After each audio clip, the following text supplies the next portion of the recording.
BNP chairperson Begum Khaleda জিয়ার liver ট্রান্সপ্লান্টের বিষয়ে এখনও সিদ্ধান্ত নেওয়া যায়নি বলে জানিয়েছেন বিএনপির স্থায়ী কমিটির সদস্য ডক্টর এজেড জাহিদ। লন্ডনের স্থানীয় সময় বৃহস্পতিবার রাতে তিনি সাংবাদিকদের জানান, বিএনপি চেয়ারপারসনের শারীরিক অবস্থা আগের চেয়ে ভালো। বিস্তারিত জানাচ্ছেন মনিরুজ্জামান।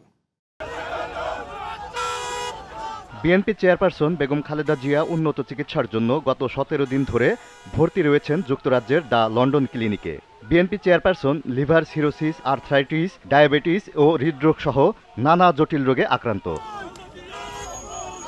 লন্ডনের স্থানীয় সময় বৃহস্পতিবার রাতে বিএনপির স্থায়ী কমিটির সদস্য ডাক্তার এজেড জাহিদ জানান, বেগম খালেদা জিয়ার লিভার ট্রান্সপ্লান্টের বিষয়ে এখনও সিদ্ধান্ত নেওয়া যায়নি। লিভার এবং অন্যান্য যে জটিলতা আছে, ট্রান্সপ্লান্ট করার বিষয়টার ব্যাপারে এখনও সিদ্ধান্তে আসা যায়নি। যে চিকিৎসা ওনার প্রয়োজন ছিল সেই চিকিৎসা থেকে ওনাকে বঞ্চিত করা হয়েছে। আর দীর্ঘ সময় আটকিয়ে রাখার কারণে যে সময় ওনার বিদেশে নিয়ে আসলে হয়তো আরও দ্রুত সুস্থ হওয়ার সম্ভাবনা ছিল। চিকিৎসকদের বক্তব্য হচ্ছে হয়তো আগে হলে নতুন চিন্তা ভাবনা করা যেত।